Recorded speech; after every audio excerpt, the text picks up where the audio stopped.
A pleasant evening, my friends. This is your truly lovely Mamdi. The new program I'm bringing English from the heart on Sunday, 20th July 2014. It's a pleasure being with you all on this cool afternoon, I must say. With lots of rain. I must say, I'm loving the rain. It keeps my mind cool, keep me relaxed. Yeah, you feel good. And then next day, I work in the morning, Monday. Hard as it to wake up early, my friends. So my friends, I know this is a dog video last night, but your boy was patrol that was in pain, after an intense workout I did at the gym Tuesday evening, my friends. And I must say, interestingly, at work, while I was trying to open the door, the lock came out. And then that was a surprise to me because I say, wait now, like I had to be getting stronger. It's a good sign. After all, my friends, I'm gonna need 6 pack, and I only have 2 pack. So eventually I'll get there, and I can see that this progress making. All thanks to my trainer, right, Devon Williams at Go Fitness, #1 gym in Trinidad&Tobago, my friends, in Tunapuna. That's right upstairs of Toy Mart. And I must say, everyone is so supportive of me at the gym. Lots of positive vibes, great people, intense workout. Life is good, my friend, I must say. It's how you live it. So, my friends, I'd like to get to the essence of the day. First, I would like to get to this whole issue with a mother. If you do a children of a mother who is beating her child with a shovel. I mean, when I saw that video, I was outraged. How can a mother, right? Because you know what it is to bring a child in this world? I mean, that is your responsibility, right? Your whole world's supposed to change, right?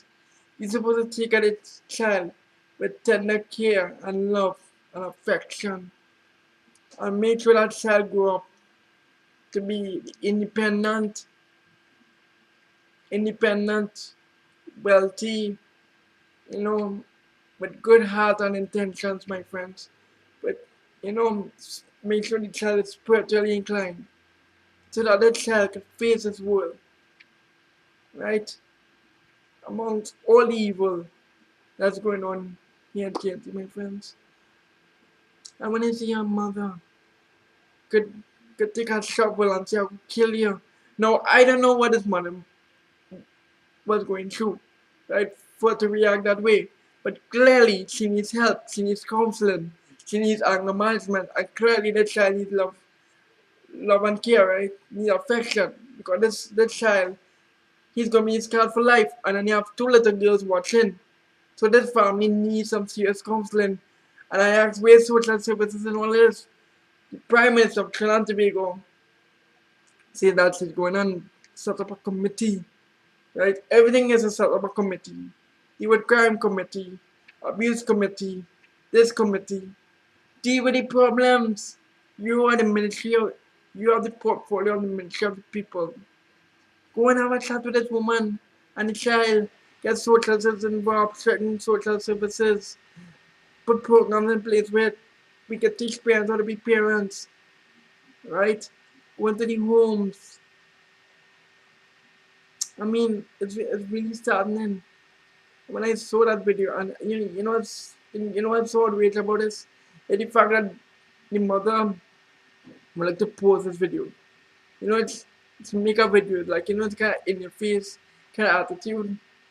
Just like the woman, the woman who was seen beating her daughter with a belt, but this one is with a shovel. So some action needs to take. I am for justice, and clearly this is a sign of abuse, right? But interestingly, my friends, what's the Attorney General of Trinidad&Tobago saying about this? What he's going to do about this? But he's focusing on Mr. Awai, which I'll get to in a minute. I'll get to him. Gotta deal with him. Because for Attorney General of Trinidad&Tobago, he's a disgrace. Worst Attorney General in history. of our country, my friends. I'll get to him in a minute. But also I want to deal with, so you have that issue, right, with single parents and what they go through the children. We really need to focus attention on them, right? And we have all this whole, and if you really want to deal with crime, because crime situation, you know, I don't know what else to say. You know, it's getting out of hand. And when you have soldiers going into, I don't mind soldiers going into beat them around too. And I'll tell you why. When you can look at the situation, you know, if residents get shoot back at police, then I say, you know what, send in the soldiers. Because you cannot be a law-abiding citizen and shooting police. That can never be right. So I would support Gary Griffith in terms of, you know, carrying the soldiers. But has to be in law and order. If there's abuse and the person have done no wrongdoing, then that is breaking the law. There's also be discipline. But what really take me back with these soldiers, how me take me back, is the fact of the matter that you will look to wear a mask. You are serving the country where you have to hide you're wearing a mask and threatening the media. That can never be right. The media is there to do their jobs.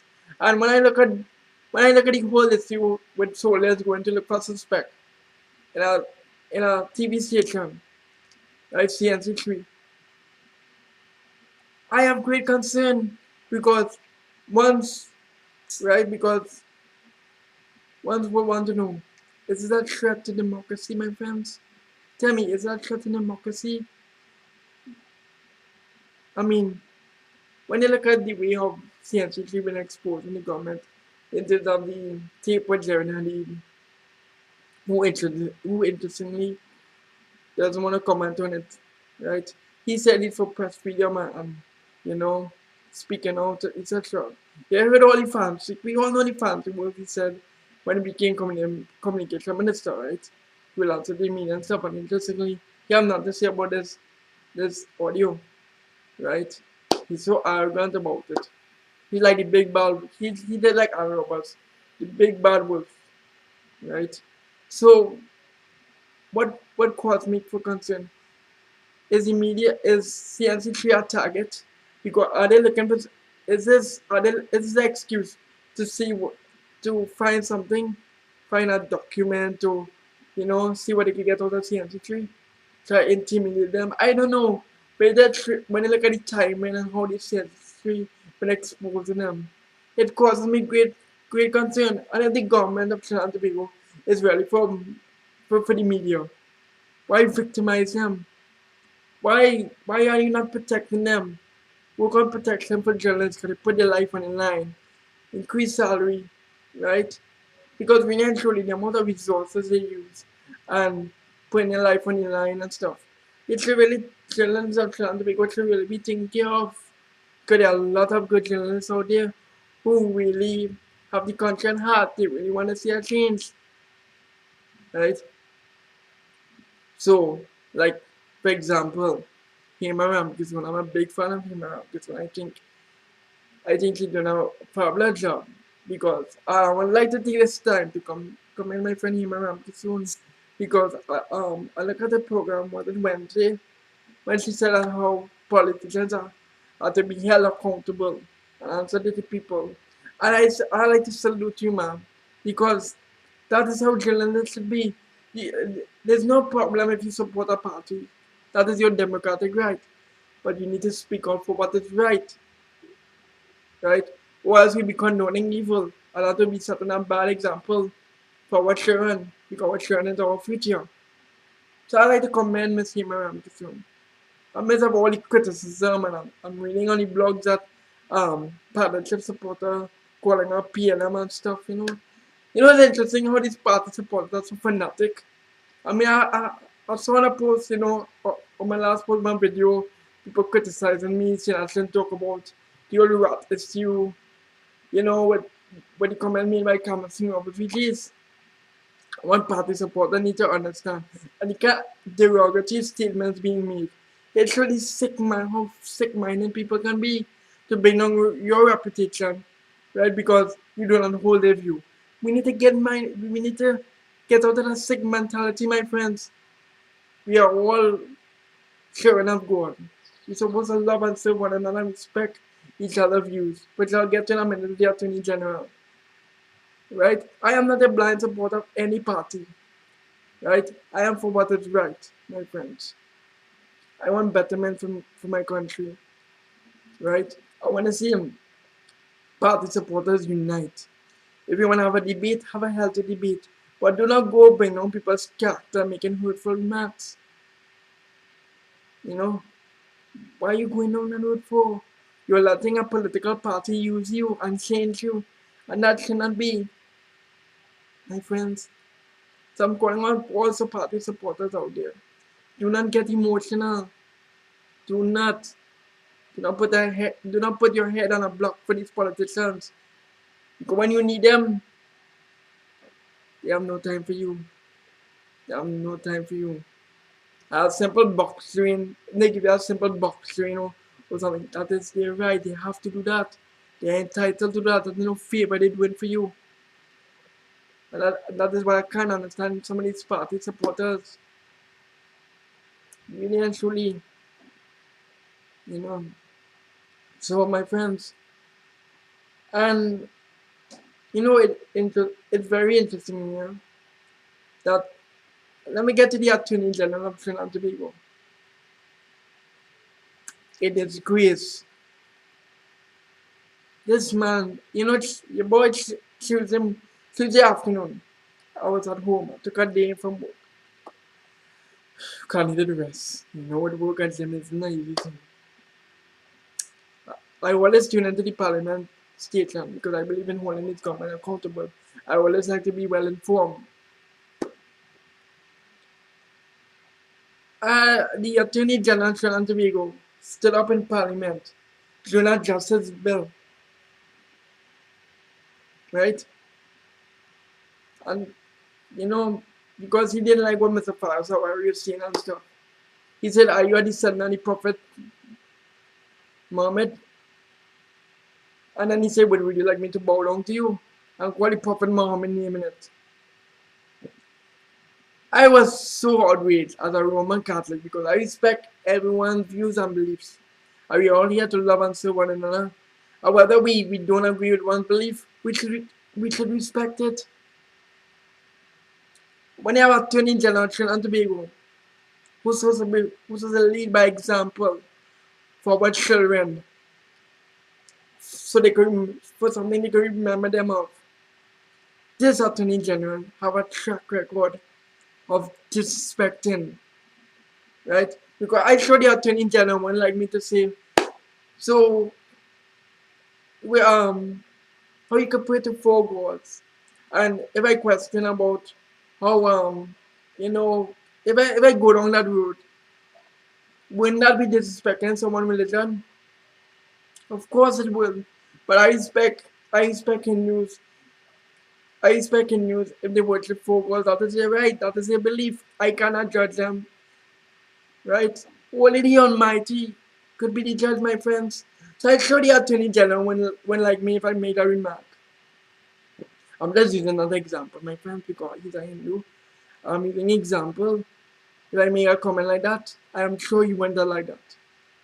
So why would you bring religion in a debate and question his heritage? No. What is very interesting, a Muslim organization coming out and condemning Faris and he should apologize. And because he does drink alcohol and he does eat pork, right? Now Faris already defending himself, saying well he drink wine once, and you know that to me that's another issue. Really and truly. Because number one, he's not a Muslim. Right? Muslim may not agree with, right? He has a Arabic background. And I think he explained it well because, you know, especially non-Muslims, you know, well educated. I think he explained it well. No. Whether you agree with him eating pork or drinking alcohol, that is none of your business.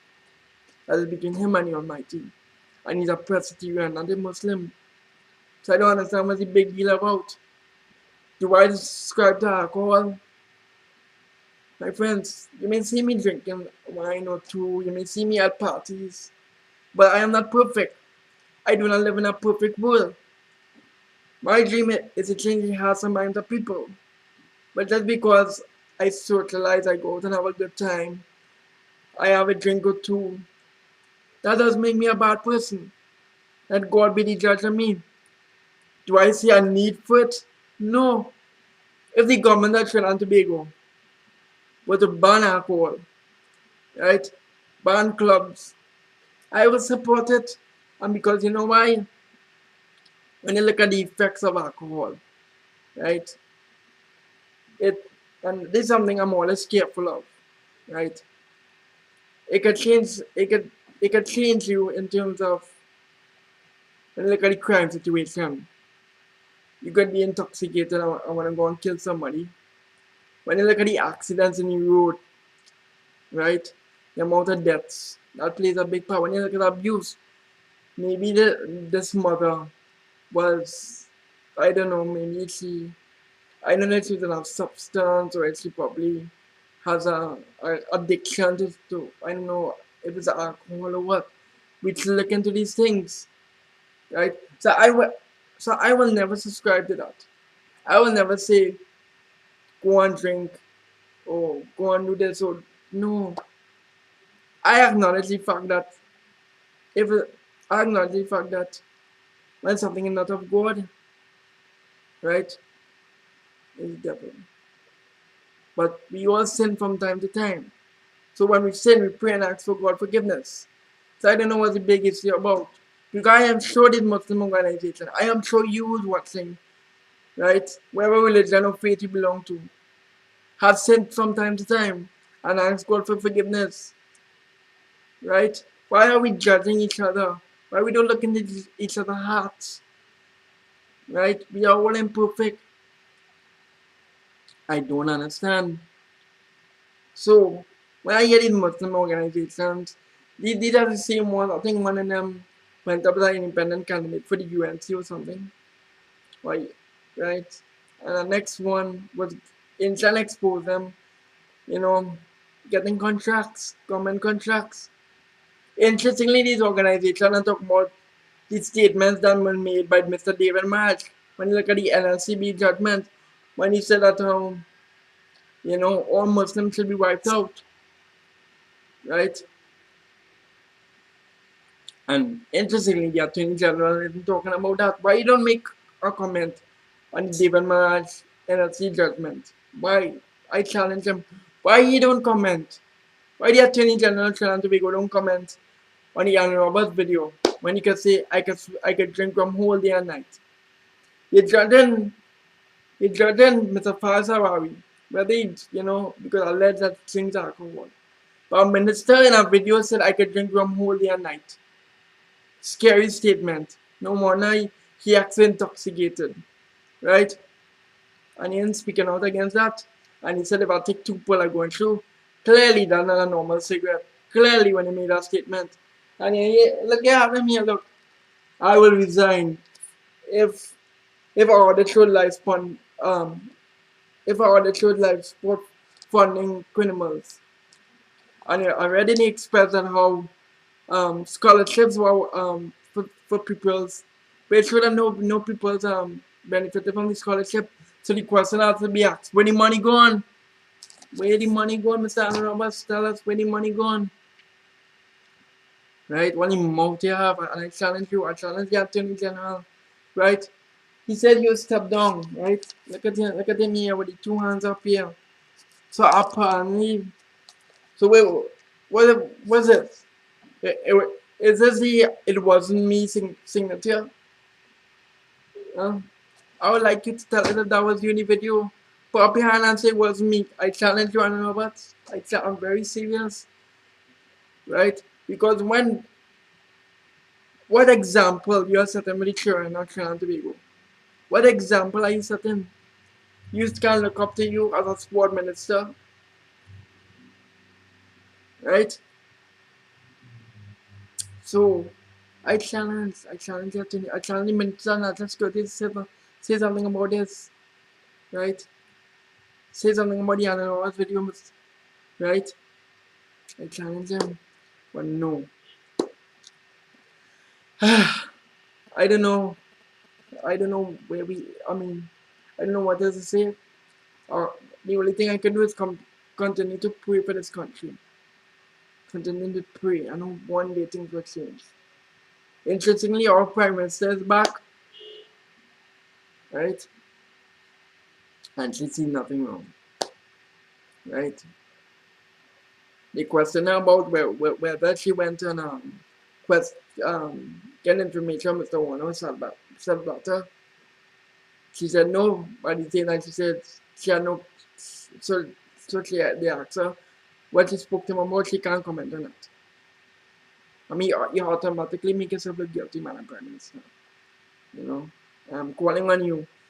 If the Prime Minister fails to act on Mr. Anil Roberts and the Attorney General of Trinidad&Tobago, then the President, interestingly, the President is so silent. It's so silent on these issues.